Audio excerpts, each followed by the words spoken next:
Ceci est une prière, prière d'adorateur. C'est une demande que je peux m'empêcher de faire.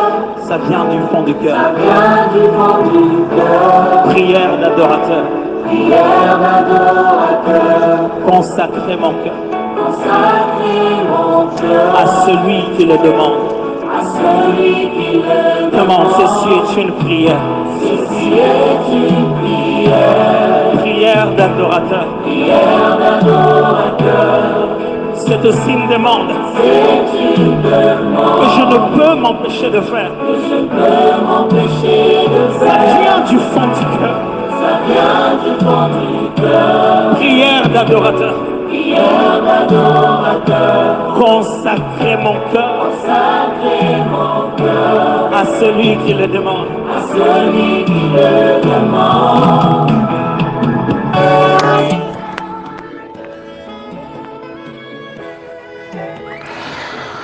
Shalom peuple de Dieu. Napesi bino mbote na kombo na Yesu Mesia. Kolo apambola biso na tango autre disposition na kati na moment au pona ko landa to pe ko recevoir ce message une fois encore. Nous remercions, nous rendons encore gloire à notre Dieu pour cette opportunité vraiment. Ils allaient le commenter, à mépriser, topé, à négliger yango. Ils allaient vraiment ngolu onzamba salibiso. Yaroko lisusu na 76e nuit topé jour dans la présence de Dieu. Vraiment, c'est une grâce que Dieu nous a fait. Merci na yon de konyoso continuer ko landa programme de prière oyo. Na sûr que nzambe wana koeba ko salelo bolamu kaka ndenge teme pesa makiete tient à la promesse de Dieu. Nzamba koeba kokisa bilaka wana oyo eba kolobela yo na kati ya année de changement, na kati ya année de triomphe, dans l'allégresse. Dieu va faire des bonnes choses pour vous. C'est Kolo Messia Pambola Biso. Vraiment, sans plus tarder, nous allons passer à la lecture de la parole de Dieu. Avant toute chose, Totanga Makomi Nankolo Yesu Messia. Avant tout, le Bamakamu Musuna Bisika. Oh, d'abord, Fongola Biona Katia livre ya Psaume le chapitre 13, le verset D6. Nakatia livre ya 1 Thessaloniciens, chapitre 5, le verset 17. Nakatia livre Psaume chapitre 20, le verset 7. Totanga Nakatia livre Psaume chapitre 20, le verset 7, parce que Yangonde, ils ont vraiment un message, il y a un moment où nous avons pesi poto, il va vokabolango na tango oyo. To honorer d'abord la parole de Dieu. To honorer d'abord la parole de Dieu.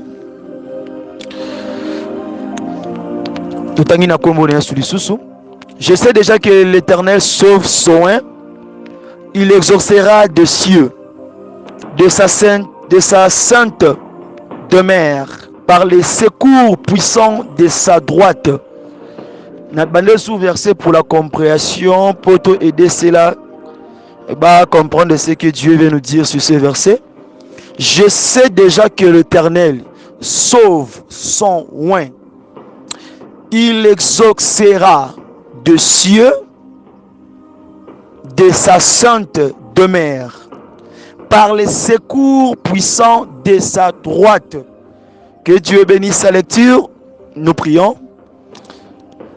Je vais jurer les dieux pouvoir l'air. Te péché, merci Natango Oyo. Merci pour le moment au si parfait à ta présence, Seigneur Jésus. Merci d'abord pour la vie, merci pour la santé, merci pour cette grâce que tu nous as offert, Yahweh Natango Oyo Yahweh. Parce que mingi bazu opportunité te mingi bazu gracieté mais yo salingai na papa na maman na frère na sœur ko sangana etene longo na bana na kati na bisika o Yahweh tiketi Yahweh ainsi que ta miséricorde ezakati na biso ndenge ete mosali na ibi ko emba na kati ya loyembo ete buka biso po ete to koya te eba ete ko briser libiso lisusu poto tika na kati ya chemin na yo to bima na kati ya bilaka na te to bima na kati ya ta volonté te to bima na kati ya ainsi de l'Éternel te yango to senge pa na Yahweh na kombo na Yesu Messia kamba pe lobela biso parce que tozana na bosenga na yo na tango o nous voulons t'écouter Père de gloire. Efface-moi aux yeux de ton peuple, utilise-moi puissamment, que je sois un instrument d'édification pour ce peuple pendant ce moment que vas recevoir un message oyo oazala qui stressé oazala qui abattu oabande kolela oazala qui na kati ba problème azala qui na kati maladie azala qui dessus abattu Père de gloire tikete na kati maloba oyo yo songisa eloko moko elongaki na kati ya moto moko oyo ya bien tant la wana don wana o zongisa yango sur la bonne marche pe santé pe kimia pe la joie dans ta présence qui soit ainsi comme un seul peuple réuni par ton nom. Nous avons ainsi prié. Nous te disons merci Seigneur Jésus-Christ de Nazareth. Alléluia. Kolo apambola biso pour un moment aussi parfait, merveilleux encore d'être là dans sa présence. Yango na pe simbo te mingi pa Yesu. Na moya lelo oyo apesi biso makasi ya kobelema na moi na tongo na butu et na présence na ye topesi Yesu mbote ya mingi na pamboli kombo na ye parce que ce n'est pas vraiment facile. Vraiment c'est une grâce qu'il nous a accordée. C'est ainsi que j'en profite encore une fois pour saluer tous les serviteurs et tous les hommes de Dieu qui nous suivent là maintenant pendant ces moments, ainsi que tous les servantes de Dieu et le peuple de Dieu. Obazolanda biso bisika nyonso obazwa message oyo na Namibie, na Angola, na Congo Brazza, ainsi que na bandeko ya Canada, na bandeko ya États-Unis d'Amérique, na bandeko pe ya France. Que Dieu nous bénisse abondamment. Vraiment, ce n'est pas facile parce que d'être là une fois encore dans la présence de Dieu, vraiment, na chemin autobandi sur tient à la promesse de Dieu. Ce n'est pas vraiment facile, vraiment. Je sais qu'il y a des gens que Dieu a déjà visité dans Katia séminaire de prière, dans Katia chaîne de prière, Oyo, dans 76e nuit au jour dans la présence de Dieu. Vraiment, il y a des gens que Dieu a visités pendant ces moments. Et au bazana ba témoignage vivant au bazoé ba kota to la somonene encore par rapport ya makambo promesse o nzambe biko ko bisela bango na lingite ke ezala ya suka to pezala mbala ya suka to mbala ya donc dans le bako dans le bandere ni kezala donc ezala dernière fois o nzambe asala mais nzambe asala su ya mingi parce que moi je sais que ce Dieu est vraiment merveilleux et il va accomplir de bonnes choses dans votre vie. C'est pour cela bokangama to kangamaka na ye kangama na ye po cha osala ya mingi. Alors na moi lelo totangi verset moko oezaka kama totangi adolobi totangi ete na kati ya livre absolu zoba ete je sais déjà que l'Éternel sauve son oin. Alors cette phrase yango nezali si je tope un message na biso na kati ya tient à la promesse de Dieu. Alors c'est un message moko o nzambe alingi vraiment à révéler topé à la moussa conscience yandeko moko oyo azo tiabilaka azo trace sur la promesse de Dieu. Na ope soit azate na promesse azape na bilaka nzambe te soit amiyebi pété. Alors Dieu voulait révéler la conscience d'une personne là maintenant et c'est ainsi que je crois que Dieu va nous bénir sur cette prière, sur cet service. Alors la Bible nous dit que je sais déjà que l'Éternel sauve son oin. Qui est le oin de l'Éternel ou bien qui on parle d'ici comme un oin, je m'excuse, un oin de l'Éternel. D'abord, un oin de l'Éternel, auto comprendre awa ezayo ozolanda ngai ezandeko oyo nzamba poni oyo nzamba bengi na katia elanga na etope asalela etope moto nyonso oyo azomema contenu en nzambe. Alors bien aimé, il y a aussi un point que nazaki déjà envie de partager de cela, mais esali que na moi nazaki na moi conversation ndako partager message moko na maman Deborah alors que ko tomber que le même message que n'a préparé qui pouvait venir l'Obelango Lelo, on avait aussi, elle a aussi touché ce point-là que je voulais parler de cela aujourd'hui. Alors j'ai compris que Dieu vraiment a donné ma message, ils ont caché ma mbébélé. Alors bien je sais déjà que l'Éternel sauve son oin. Alors l'Éternel ne sauve pas n'importe qui. La Bible dit que je sais déjà qu'il sauve son oin. Il sauve son oin. Alors Dieu sauve la personne à qui que oyo asala qui soit azana alliance naye topé azana promesse naye. On peut dire que aujourd'hui nazobonde la parce que nazali postérité. Tout le monde on a 4 livres, il y a Genèse chapitre 15, le verset 13 à 18. Tout le monde comment est-ce que Nzamba salaki alliance na Abraham. Ndenge na pambola ki azo pambola Abraham. Alors tout le monde ka juste bisika na keta Nzamba pambola Abraham. Mais surtout zongi siba tout le monde que Abraham asalaki marche mon Nzambe. Abraham atambolaki na Nzambe. Abraham azalaki na ba interdit. Abraham azalaki na marche moko o établissé on Nzambe établissaki entre ye na ye. O ezalaki en coulisses topé en secret. Alléluia. Nkolo apambola biso parce que quand Nzambe azo lobana Abraham était azo pambole était akozala heureuse na vs na ye. Asalaki yango te po abetamaki libaku. Asalaki yango par rapport ke so tali malamu ke Abraham azalaki na marche moko na Nzambe. O bayebaki kosala, o bayebaki kobongisa. C'est ainsi que soki botali malamu ke Dieu sauve pas n'importe qui. Dieu sauve la personne à qui on a réussi kotambola selon sa voix, selon l'insi de l'Éternel, selon sa promesse. C'est pour cela que Dieu avait même sauvé Élie na liboso à Jézabel. C'est pour cela que Dieu avait sauvé même Élie liboso à prophète Yabal. Pourquoi? Parce que Élie a tambolaki na kati ya promesse ya Nzambe. Tu sais, marcher souvent dans la promesse de Dieu, eza eloko oyo ezo rassurer lobiko na yo. Eza eloko oyo ezo rassurer ete la protection oyo esengi ete na bisika otambola ta mabelinge koma esimba oti. Ce n'est pas dit seulement que ceux qui n'ont pas caractère et qui postérité à Abraham, tu n'as descendant à Abraham. Non, tu peux être descendant à Abraham, mais il faut aussi avoir quelque chose. Il faut aussi avoir quelque chose. Parce que tout le monde dit que c'était Abraham qui alliance dans Nzambe. C'était pas Lot. Lot azalaki compagnon ya Abraham. Lot azalaki moto o Abraham aponaki po etambola na ye. Azalaki moto o asalaki alliance na Abraham na Nzambe te. C'est-à-dire que parfois tu peux t'attacher avec des gens.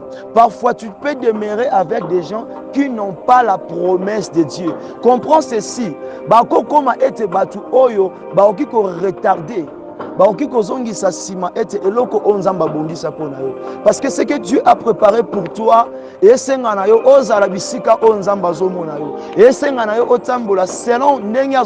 parce que David dit que je sais déjà que l'Éternel sauve son oin. Comment est-ce que David a bandé ko tambola na Nzambe? David a bandé ko sala o Nzambe bandé ko sengana. David azaki souple na ko se repentir. Azaki souple na ko mi kitisa. Azaki souple tango moni ete Nzambe bisie salabwe au salabwete. David se repentait sérieusement. Alléluia. C'est-à-dire que Dieu aime celui qui marche dans la promesse de Dieu. Quand tu marches dans la promesse de Dieu, c'est-à-dire il faut au milieu que sûr réellement tu as la promesse de Dieu. Ce qui compte, c'est d'abord que au milieu est-ce que tu as sa promesse ou bien tu n'as pas sa promesse. Parce que si tu as ta promesse, il faut même choisir oko va na nani, oko siéger na nani, oko partager, oya li solo na nani, oko travailler na nani, oko simba eloko nani. Parce que tu peux t'associer avec la personne qui est déjà morte. Et va que ako influencer au pays. Que Dieu nous bénisse. Zambe apambola biso.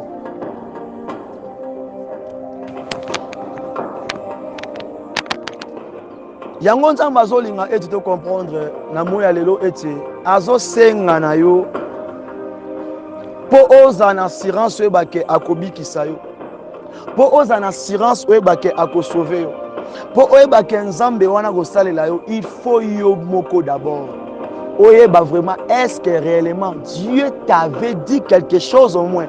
Parce que si vous comprenez mieux, Dieu coûtait plus que la prière d'Abraham que la prière de Lot. Pourquoi? Parce que Abraham azalaki na relation malamu na Lot. Parce que tantôt zomiye bate ke ndengo ozawana bisiko zovanda, il y a tantôt autre personne o bazo bika na se ya promesse na yo. O bazo bika na se ya veti na yo. To moni ete même Mose abika ki na se ya promesse ya Abraham. Si vous comprenez cela. Même aussi Lot abika ki na se ya promesse ya Abraham. Mais par rapport au chemin à Abraham, et c'est là qu'il a été à se séparer, à se détacher na Lot. Pourquoi? Parce que tant on Nzambe a la alliance nae, tant on Nzambe a zoé bakopé ses promesses à liboso, alors bah qui n'est d'abord que abima na patrie nae, c'est-à-dire que alinga qui a mettre mise en part de sa famille, de ses amis, de toutes les personnes au baeba qui Abraham na mauvaise image. Mais tant on Nzambe alinga banda parcours ya sikanae, alinga qui a été tant ou autant wisaye, peu importe la circonstance, peu importe la situation, peu importe la réalité, Abraham abanga elokote. C'est ce que Dieu voulait te rassurer. C'est que Dieu voulait que oyeba. Quand David dit que je sais déjà que l'Éternel sauve son oin, c'est-à-dire qu'il affirme et il confirme cela. Dieu veut. David a confirmé. Pourquoi? Parce qu'il a réalisé en Okatinaï qu'il avait la promesse de Dieu. Et que même si Babazingye, 1000 Nengalobaki, 10 000 Namopandinae, il y a Kobangelo côté parce que l'Éternel est avec lui. Alors, Yokobanga est l'autre côté par rapport à Elokonini. Nzela Ozokende, qui t'avait dit d'aller? La chose que tu fais, qu'est-ce que Dieu t'a dit par rapport à ce que tu fais? Non. Toute opportunité, oui, bien sûr, toute gloire, toute grâce n'est pas seulement une bonne grâce. Il y a aussi des grâces empoisonnées, bien aimé. Il y a aussi des opportunités empoisonnées, bien aimé. Est-ce que qui est-ce que lobby Abraham était et bandé kotali sa que l'autre n'a pas la poison et Abraham? Qui savait cela? Personne. Même pas Abraham Yemoko. Abraham, il a cherché d'aider, il a cherché d'Yakosunga. Mais quand le problème est comme Koya, Abraham a compris, ah, Dieu n'a pas parlé à Abraham, qu'est-ce Abraham s'est séparé de l'autre. Mais Abraham avait compris que, ah, Dieu m'avait dit de quitter ma patrie. Donc, ma patrie n'a pas kende. Ah, donc, nous avons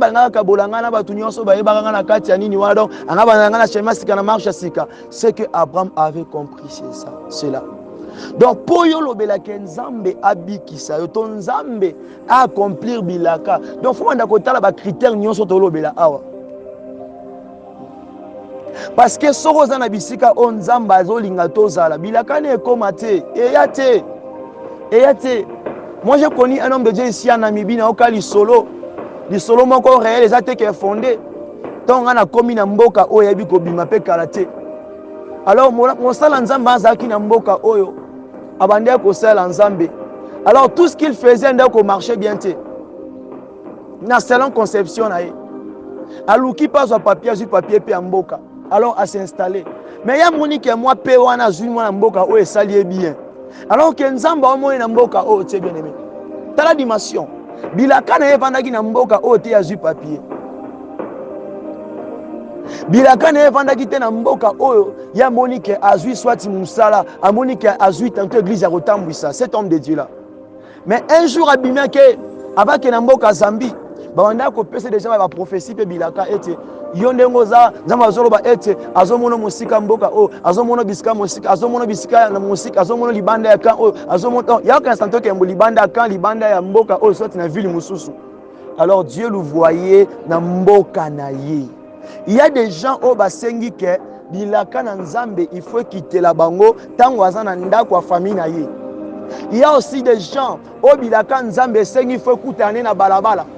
Il y a aussi des gens au bilaka na Nzambe esengi ete ekutana na ye na mboka ya libanda bisika ya musika ya libota na ye.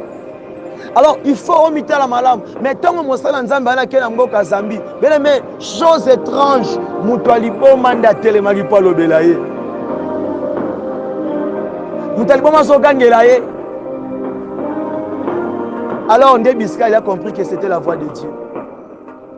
Comprends la voix de Dieu ou bien comprends la promesse de Dieu. Ce n'est pas quelque chose ya mukolomoro des jours. Ça peut prendre du temps.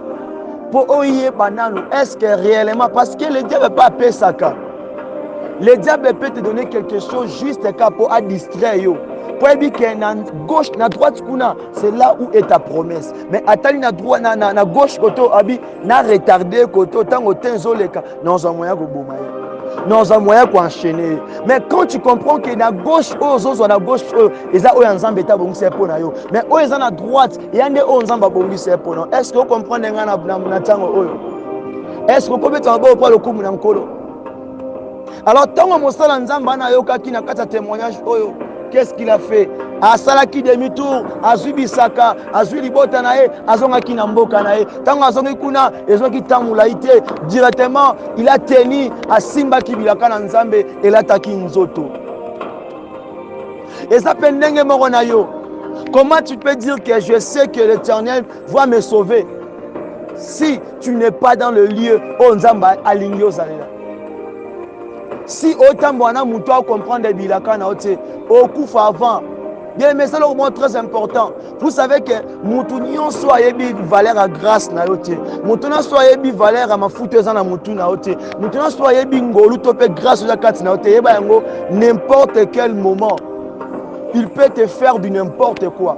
Mais si tu es dans les lieux où sur Nabisika Morbe où des gens connaissent la valeur de ce que Dieu a mis en toi, yeba que Bisika wana, ce que Dieu a dit pour toi et où nous était pour nous koma. Parce que même cela va intercéder pour toi, vont intercéder en faveur de toi pour nzamba sala ete et loko wana ekoma. Que Dieu nous bénisse. Zamba pambola yo nengo zolanda.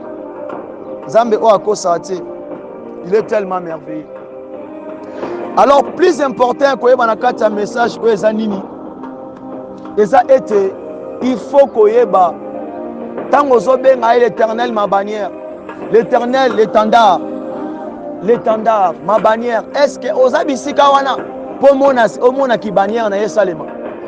To pona ki étendard na bisika mona ngo bisika wana. Oza bisika o manzamba lobelaki. Faut faire très attention. Ce n'est pas n'importe qui qui s'associe na kati ya mombongo. Na kati ya mosala na répétera maloba à chaque fois. Tant on appelle ça renseignement les liens. Na bandela ba parole à chaque fois. Mes enfants que j'encadre et ceux qui m'écoutent aujourd'hui, ba yebi maloba oyo. J'ai toujours dit il faut vérifier parfois to sala ba erreur. Po to sangana kana batu mususu.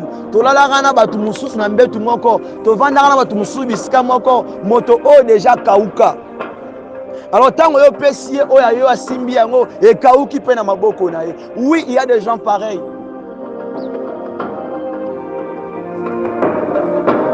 Que Dieu nous bénisse. Kola pambola biso.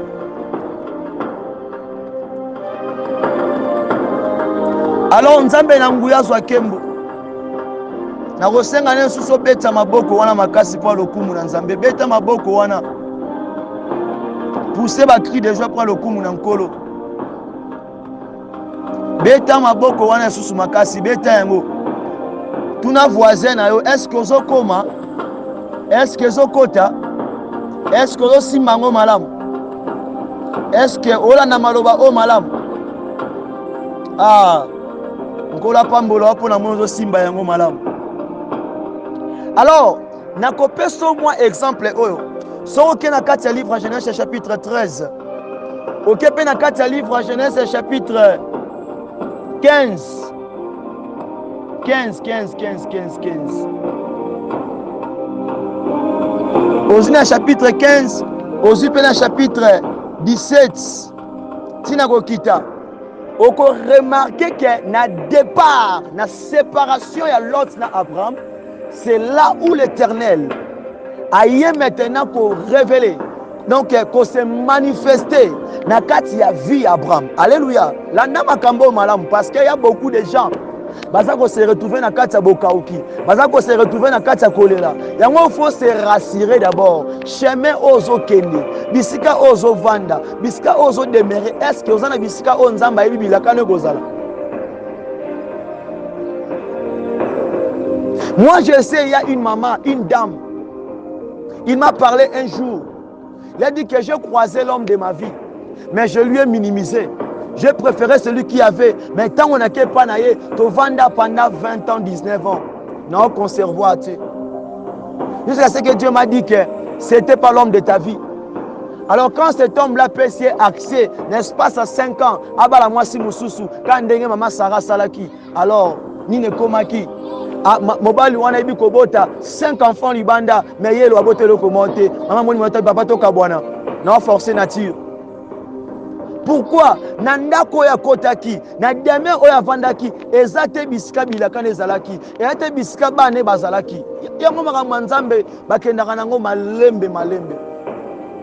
Okomona après départ ya Lot, tanga na tous les 3 chapitres wana okomona ngo tango Lot bakabwani na Abraham, tango Abraham atikali ye moko, Nzambe ya kopambola Abraham, mais Abraham akoisamaki, Nzambe apambole. Pourquoi? Abraham avait la promesse de Dieu. Quand tu as la promesse de Dieu, même si mambo esimbate, Nzambe otala elibako beti leote, mais otala chemin na yo, otala le passé no siko nini oyo ko raconter Nzambe. Pour ça lobilaka loba pona yo. Dieu promet après ça mutubilaka parce qu'il dit que na chemin au kotambola abongisi moi réalité moi oya oyo bosenga ke yo kozala utile pona infiniment wana sko nini oyo kolobela Nzambe. Oui, nini oyo kolobela Nzambe. Donc tout le monde dit que Seigneur, tu m'avais dit que na bima na ke ndemboka bwe, mais c'est pas et tous là on Nzamba lobela bango boyo kanga na tango o landanga malamu boko c'est la kanza makambo. Je vois des hommes de Dieu dans mon mboka ou en Namibie. Pasteur Abimi, prophète Abimi, à une église morgue, oh Dieu m'a envoyé. Dieu m'a donné la promesse que na gosala pesa bilaka lobi ngana gosala awa na suka nango akopambola ko élever église. Alors mon sala nzambe na kati église akomata na 2 mois 3 mois te rendre ko bota na kati église bitumbe bandi babundi na promesse anga lobi nzambe pesa ki ekoki sa mi pété. Na mona ngona mboka o ngambo na témoin à plusieurs fois. Surtout les prophètes et les prophétesses, surtout des ministères wana moko. Na mona ngo action be na mboka oyo. Arote malikola cher. Ce que ça a besoin de démarrer groupe, ce que pe ni na yebité. Alobi asilisi apesi na promesse Nzamba lobi na tema tambe nanga awa azofongola azobanda boye promesse epesami abanda musala ayi nde tozomona makambo yango yo. Est-ce que réellement là où tu es na etongo zali na ndako zali Dieu te connaît comme son oin? Dieu connaît ta présence est là.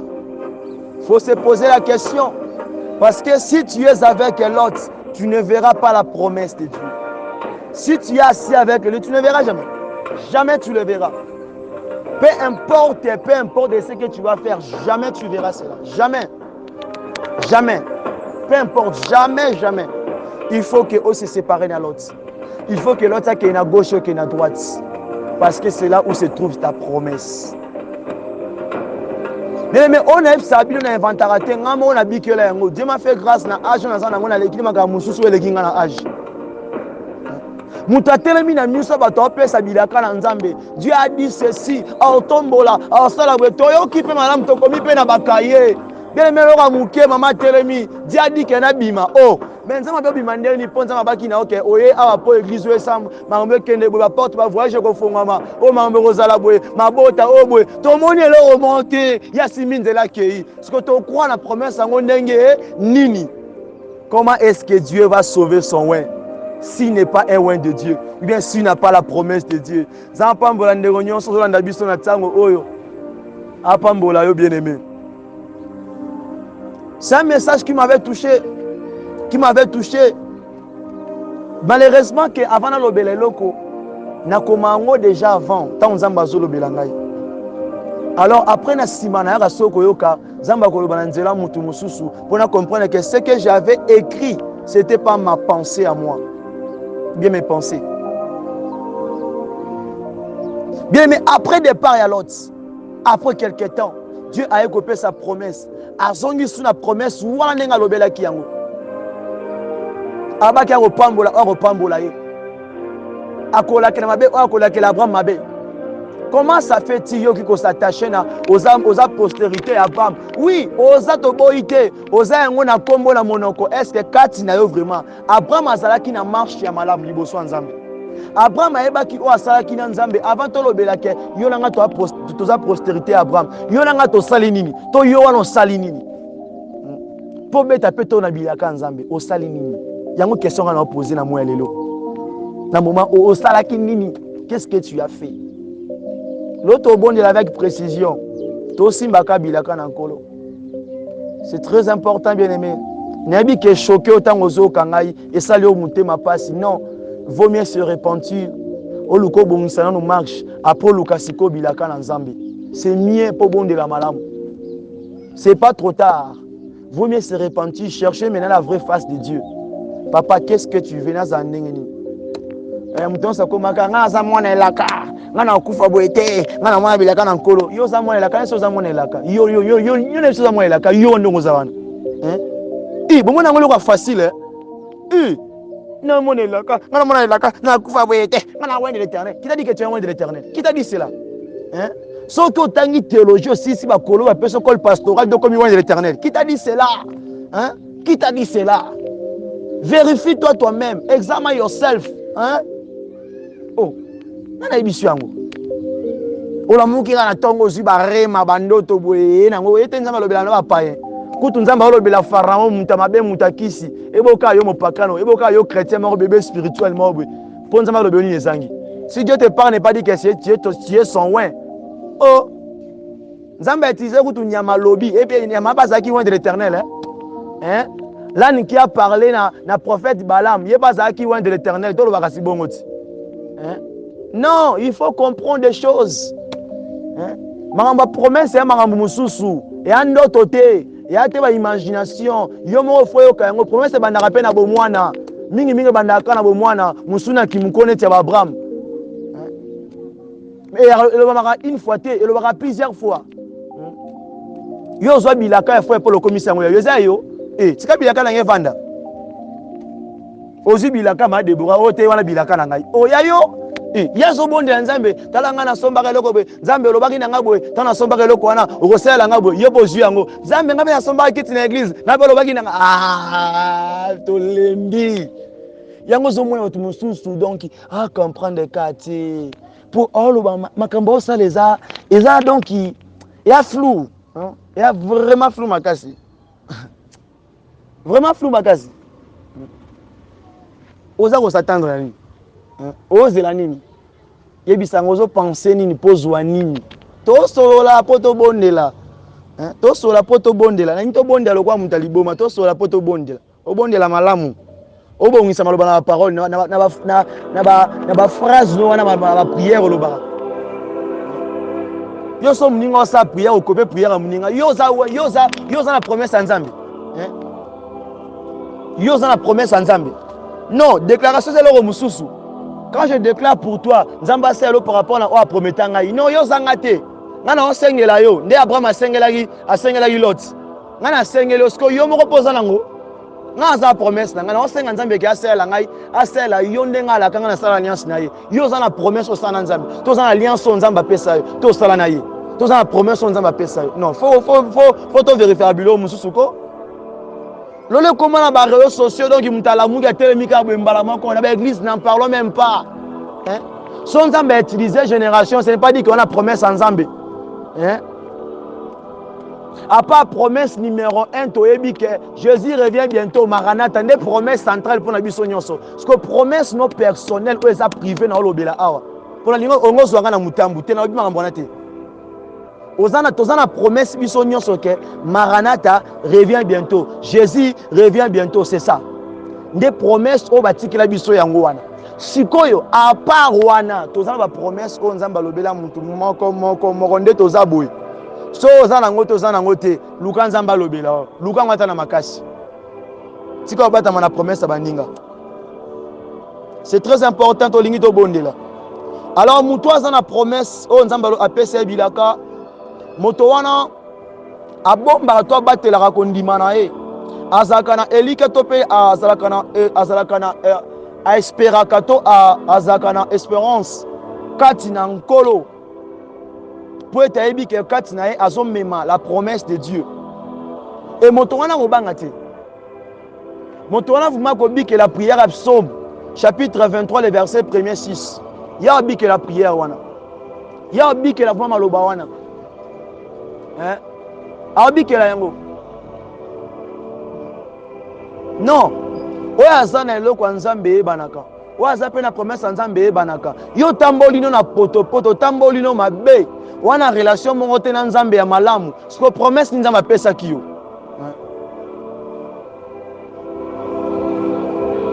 Apesa kiyo promesse. Siko yebisa biso. To yebisa yo lobia no Nzambe wana. Intimité nyoza nango na ye.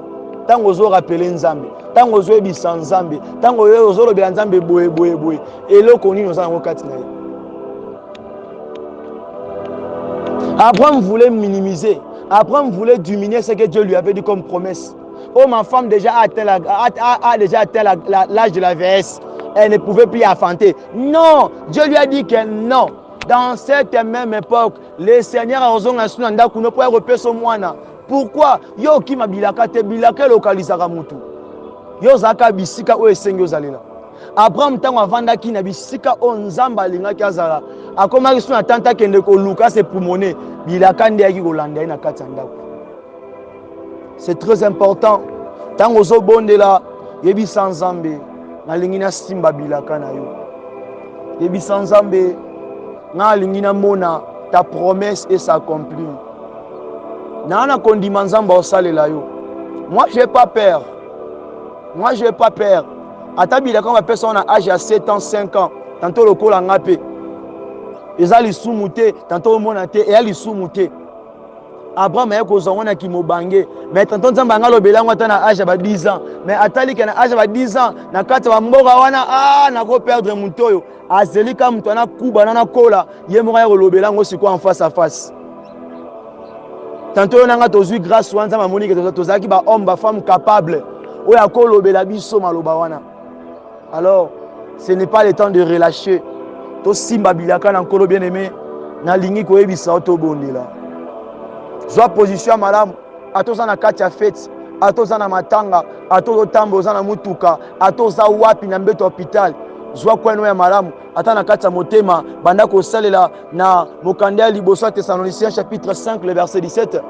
Banda ko intercéder na kati na yo. Banda ko ebisa nzambe papa, na lingi ya mona bilaka na yo. Na lingi na simba olo ba pona nga. Papa tala, un jour quand tu m'avais dit, tango lobaki na la bimana tambola, oui. La promesse de Dieu c'est paradis sur na bilora malamu. Oyo omona malamu, nzone za malamu te. Na lobaki autrefois. Banda kotalisa nzambe soki poza na promesse akolo toyoka soni te senga nzambe réparer na nzambe yebisa nzambe nalingi na yeba qui je suis nalingi na yeba nini oyo esengi na sala to nini oyo otiaki kati na ngai po to omibenga wen to mibenga wa wen te il faut nde oyo ebima oyo yeba yango ke ozalaka un wen to mikomisaka ba wen te faut ozala nde un wen de l'Éternel, ne sois pas le wen de frère Paul. Ne sois pas le loin de ton pasteur, non. Parce que c'est lui qui t'a oigné, ou comme il est loin de l'Éternel, qui t'a dit cela. Oui, à oindre yo et à la paix selon ordination. Topenzambe pe likolo pe et reconnaître que tu es son oin. Alors ceux qui le likolo et reconnaître yo te, alors yo ba oindre yo. Yo ba ke eza nango mafuta o ba pakoli yango mafuta ndenge na koloba. Zana luka kombo mafuta na pesa. Et alors quoi mafuta ba pakoli yango na eloko ya couleur noire et ça lelo monte et kauka noir et tika la noir atengali e kauka noir et tika la noir mais soki bazui couleur ya noir bazui potopoto couleur ya pembe baboti yango likolo ya eloko noir au mona noir ane échanger comme pembe ende mafuta kolo ezalaka tango oza mafuta nkolo kati na toza noir nde nini échanger bokati na yo échanger yo koma moto mosusu yango obela bilaka na nkolo yebisa nzambe nga na olenga te po oyo rasira ngai oyo lobela ngai ekomi ntango nga na mona naza bisiko lobaki banda orapele nzambe banda obondela banda oyebisa ye nalingi ointercede nalingi oyebisa nzambe wana nalingi lobela nzambe wana il est l'air lobela nzambe wana bondela bisika ezwami yo prie avec foi prie avec assurance yebisa nzambe na message oyo ki na assure tango obondela oza na assurance ya prière oyo sala bato musu basala makambo na ndenge na bango moko asali makambo na ba idée na ye après commission bilaka na nzambe po amoni simba kite idée no pe ko simba soro te foyer simba mais ça bilaka nzambe te oui bilaka ça autre chose bilaka kufa te bilaka pour la répéter bilaka ça autre chose c'est autre chose c'est différent de ce que tu penses là c'est autre chose bon de la bien-aimé intercède Prie là où tu es. Banda bondela. Banda bondela maman bondela yaka to bondela luka nzambe bondela. Yebisa kolo tango ekoki lobela kolo. Yebisa kolo. Tango zo bondela eloko elio vision songe aux explication nango te interprétation te benga to comment na numéro auto sala pour l'instant. Bato baza disposer ba koyeba ndenge nini ya kopesa yo eyano. Comment ta na kati ya groupe ke na poste kostola na bino basali na nzamba ministère de la repentance. Comment so dans la poste intervention ya prière lo sambo benga et ça la bien. On mitungisone ça la rappelle bien. Benga yebisa oyoka sonité. Ponzamba tsaki biso wana te pona tozalaka ba observateur na ba observatrice pris na kombo na Yesu. Comment na ko bondela bien aimé. Comment na ko lobela nzambe. Comment na ko yebisa Yesu. Alingo bondela. Alingo intercéder. Alingo bondela avec foi. Par rapport à Oyoki, pour na koteni to pour na kosimba bilaka na nkolo nini oyo comprendre to nini oyo zui na moya lelo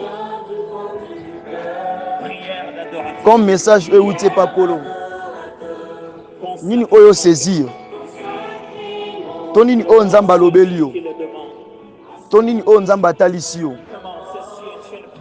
yebisa nzambe bondela yebisa nzambe alingi intercéder na pesa autant ko luka nzambe na pesa autant ko bondela tala ka vie Abraham otali na vie à Lot o comprendre que na vie na yo est-ce que oza Lot to oza Abraham po il y a des Lot to ko boya ngote il y a des Lot il y a aussi les Abraham oui to ko boya ngote nzamba sala biloko nyonso dede batu musu baza censé ya kobika na bangola batu mususu batu musu baza censé ya kobika na tola batu mususu batu musu baza pe censé que ye monde fois se battre ya alors faut retourner nzambe le blanc nzambe bondela parce que zombie na kombo na Messia eh Bobo moto nanga ekokana na oya yo mokonzi nanga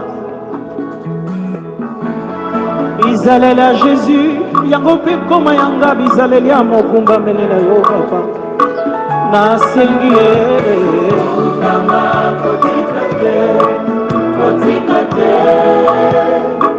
nasengi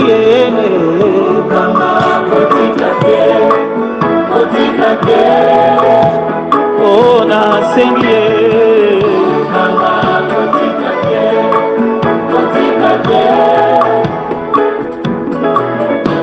kwa maloba na yo evanda na se na kati ya motema na nga mpe bizaleli ya Jésus ekoma au-dessus ya bizaleli na nga ya congolaise nalingi nazala lokola yo nalobaka lokola yo salanga nalimbisa lokola yo nasalaka lokola yo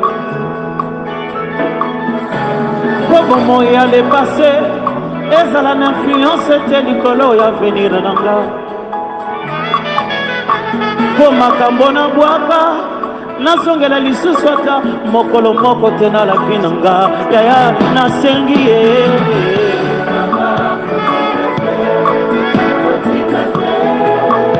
atomoni nga nauti mangengenge na zambeli mingi otika te nasengi ye encore de dire ceci est une prière.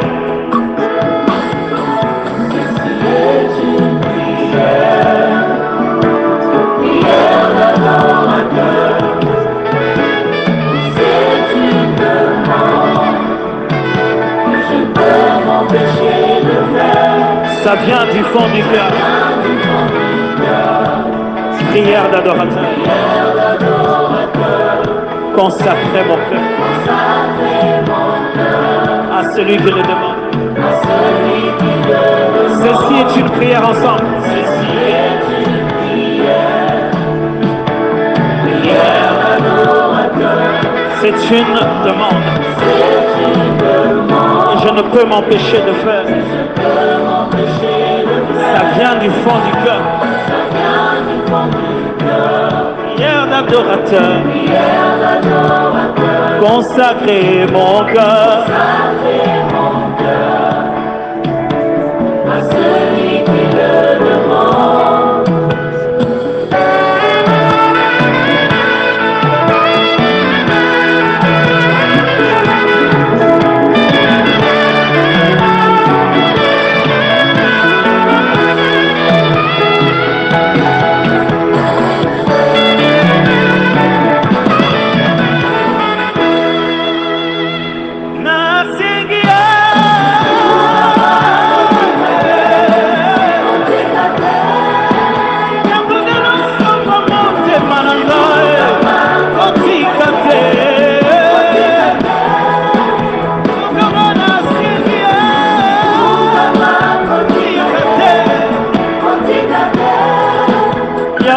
Prière magumba melina yo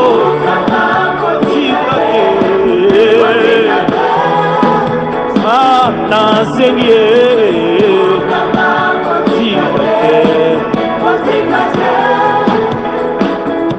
ouais binzamba sala biso peuple moko bizarre tozalaka tosambela mais tozobina même temps tozalaka tozolela mais tozobina même temps tozalaka eza losambo mais tozobina na losambo nzamba apambola biso peuple oyo asala biso kaka tozala peuple magumbameli yakogumbamela kaka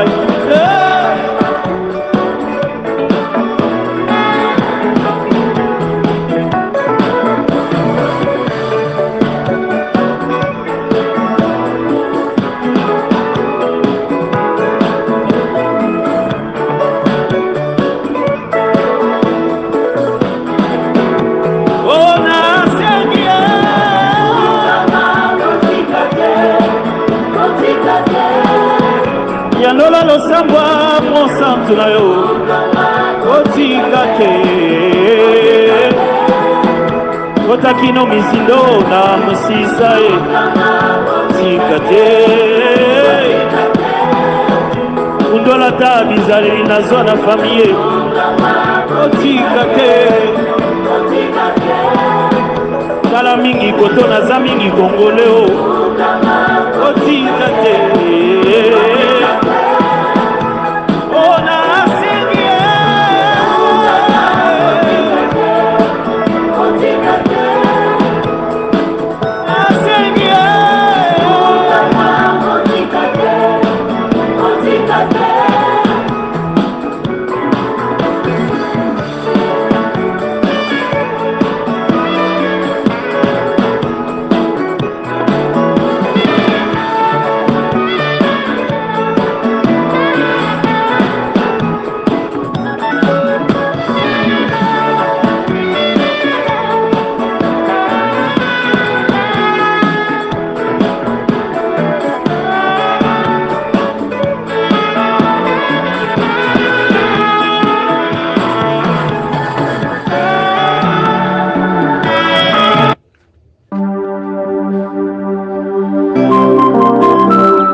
Mwari wa baswera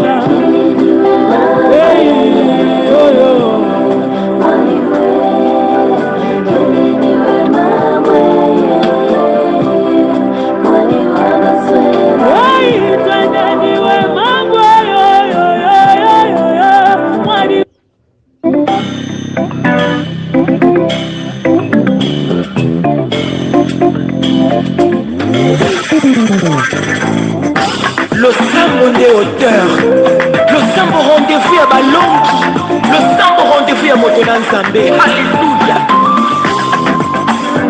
Ndeko kobanga banga te, oyo asala elaka, akosaka te aumela ye abongwanaka te.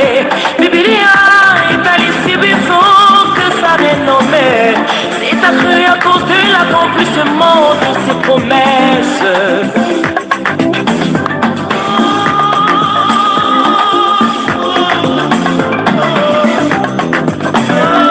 soki pasi eleki esipakata emoniseli ndenge komelaki bayekoli na nzela ye mayese.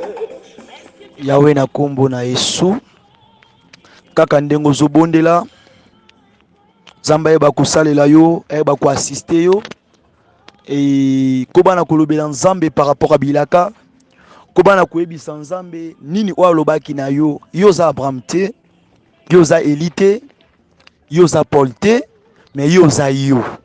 Alors par rapport na ki yo o Nzambe alobela yo mitala malamu sikoyo marche na yo.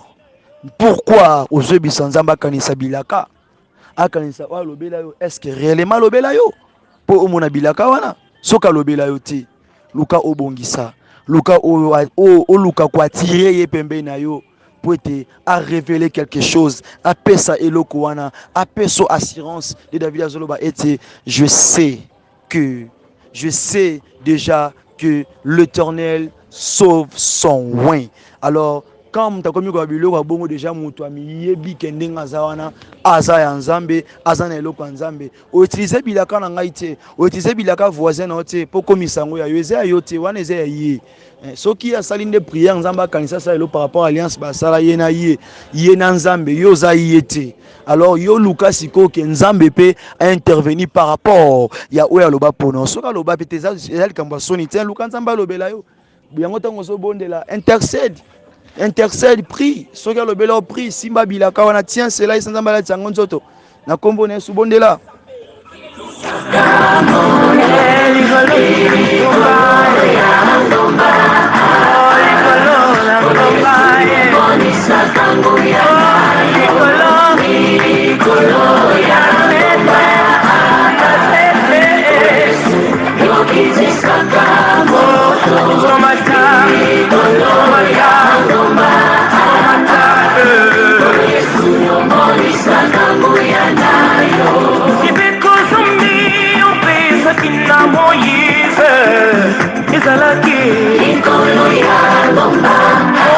Jésus-Christ qui est Dieu a eu le courage d'affronter la mort.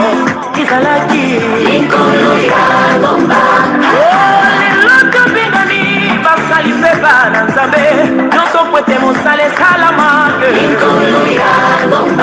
okisia bayenge beni soloka ya basantu delosambo ezalaka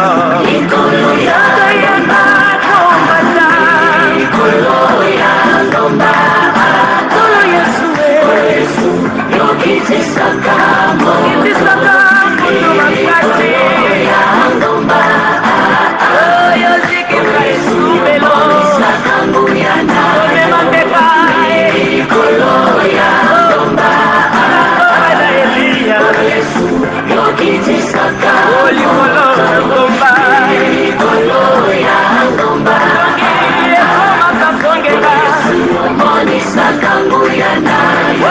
basali minene oyo tokolula lelo solo ndeko bayebi sekele likolo ya bomba abraham kutu ye papa ya kondima abenga Nzambe jobashire likolo ya bomba ewe omonisa nguya ya makasi kuna na ngomba Carmel okoisa baprofeta bala likolo ya Alléluia Moïse amona bilombe na kondima balonga libota Amalek likolo ya ndomba likoya Nzambe na libota na ye na ngomba Sinai likolo ya ndomba yakatumata likolo na ngomba ya losambo likolo ya ndomba ngomba na elonga likolo ya ngomba likolo Yesu yomonisaka ngoyana tumata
nakotambola na yo papa ozali eliki na ngai mwinda oyo ekebisaka misala na ngai nyonso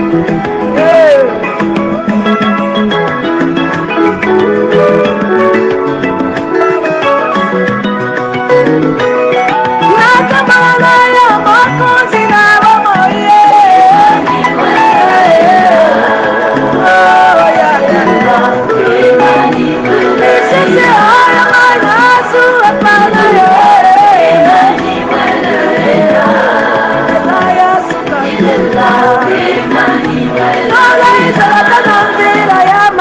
ya Nela mati ekola Emana muna Sokinola izala kisima ya ndako Nabaluki pona komula Nasika moya lola Ekamilika makobongana Mokozi pe mobiza Bandeke yoko moko Eka mwisaka ngoe Bandilitoza kobanga Katoko esika ya nzamba Suka jango takakofika Aza koyoka. Bien, mais continuez kolobela nzambe. Continuez à intercéder. Yebisa nzambe atelema. Yebisa nzambe a se manifester. Yebisa nzambe oya salaka bikamwa akota likambo na yo. Yebisa nzambe a s'élever. Yebisa nzambe a bikisa yo. A permettre que banguna na bazwa sujet na kati ya malaya wana, na kati ya situation wana, a permettre banguna na yo ba se glorifier na kati ya échec na yo. Yebisa nzambe a assurer yo. Yebisa nzambe abatela pas protéger. Bengai na kati wa moi na yo, bengai atelema akokisa bilaka ne kati na yo na kombo na Yesu Mesia to bondeli.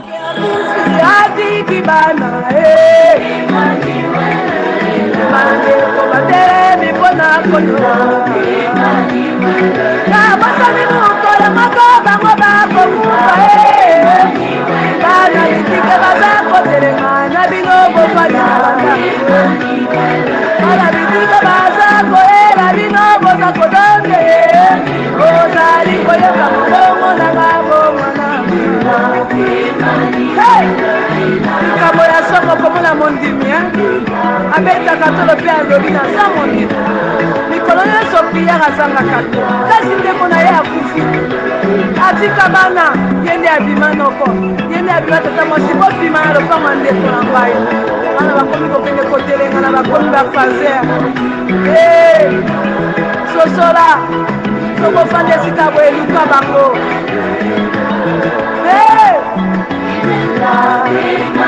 Omwana ndeko atiki bana bako mikonyokola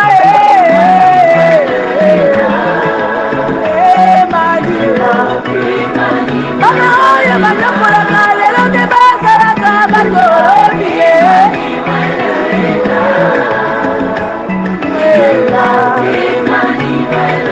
batala bando te yo momoni nyonso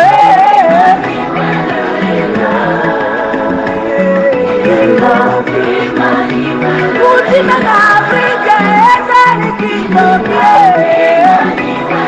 Yotika kukume ezali kindokie Otomona mwasi oyo akufeli mobali yo Kutima ezeli mpona konyokola yo Ezika tosunda beke tokomi kotuba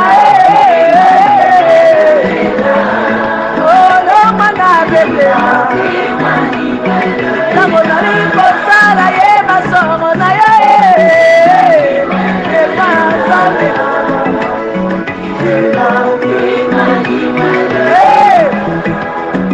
Kutime ekambusakanga bandeko na ngai yango nde kindoki mpenza okomona bato touti cimetière batie kantine moko na mai tosukola bapompi na mopanzi ezali yango elingi koloba nini mai ya te yindi tu kutime makambo nango kaka sali te bakobakola bato kaka bamakala bamasuka mpona nini bakoloba te tozwa baparfe to pompe bato bazelika bakoloba te tozwa ata mafuta ya kitoko asolomana mto pakola c'est la sorcellerie bongo yo kose na nzambe oyo bakoza koapuye kutime na biso soki osalelaka kutime tune tatamela yo sosolangeka ebanga masina nzambe ntango osola bomoye okomona bato touti cimetière batie kantine moko na mai tosukola bapompi na mopanzi ezali yango elingi koloba nini mai ya te yindi tu kutime makambo nango kaka sali te bakobakola bato kaka bamakala bamasuba mpona nini bakoloba te tozwa baparfe to pompe bato bazelika bakoloba te tozwa ata mafuta ya kitoko ya solo malamu topakola. Oh, c'est la sorcellerie. Bongo yo mose na nzambe oyo bakoza koapuye kutime na biso. Alors bisika ezwami yo obondeli malamu na kolinga sika awa topesa nzambe wana merci abandaki na biso oyo akambi biso kobanda ntango oyo mpe kokóma na suka service oyo mpe tika le reste ya programme mpe na programme oyo toyokende koassiste susu libota oyo lisusu bayebaki koperdre l'une notre sœur, notre maman, notre collègue ami na ndenge nyonso ebeli ye. Alors tokende kopesa lisusu nzambe wana pe merci pe contrôle a bomba pe abate la famille na programme ko se passer kuna parce que déjà bakundaki vraiment bakundaki déjà ebembe. Alors lelo oyo ezaka juste que biso toza a tokende kokende ka ko assister pour et c'est pas ça qui awate pour vraiment azalaki parmi pe na kati ya groupe oyo yango tokende pe ko assister kaka otika tout le reste à programme et puis na œuvre oyo et puis na libota na yo tobondeli pe pambola kombo na nzambe na kombo na Yesu Mesia tobondeli.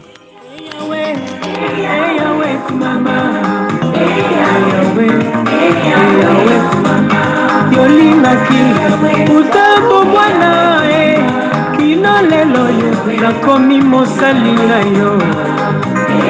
Yawe Yawe mama Yawe mama Yawe Zambe na biso Elike basantu Osumi monene Zambe muya Zambe bolingo Zambe romboto Zambe na kimia Zambe na jese Zambe na maxe Zambe na ntoya Zambe na makono Zambe na baba Alena ladie Zambe na dede Zambe na Martin Zambe na Jambion Christian Lucilao Zambe na Rolanda Londona na Chambele Boya Boya Melankolo Zambe na Msia Yawazali malamu Yawe Yawazali malamu Yawe Bitumba Zambe na Msia Yesu alongi Satana na Golgotha Yesu alongi Satana na Golgotha. Oh elonga la victoire Yawazali kosala Yawe Yawazali kosala Yawe. Oh ma pamboli sa voiture Yawazali kosala Yawe Yawazali kosala Yawe.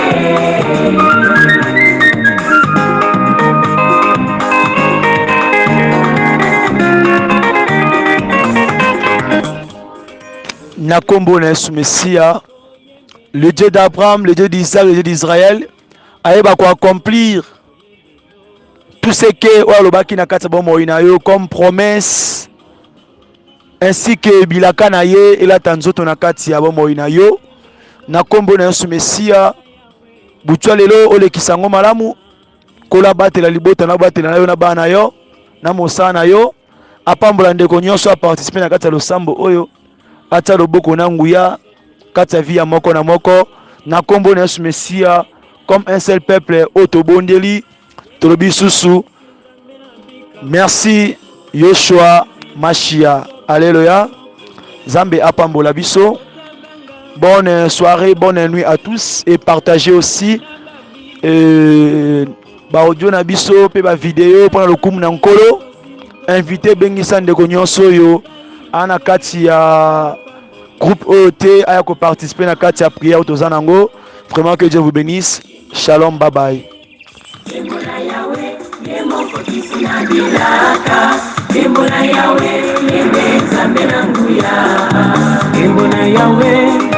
Nkembo na Yawe ye mokokisi na bilaka. Nkembo na Yawe yende nzambe na nguya. Nkembo na Yawe, nkembo na Yawe ye mokokisi na bilaka. Nkembo na Yawe yende nzambe na nguya.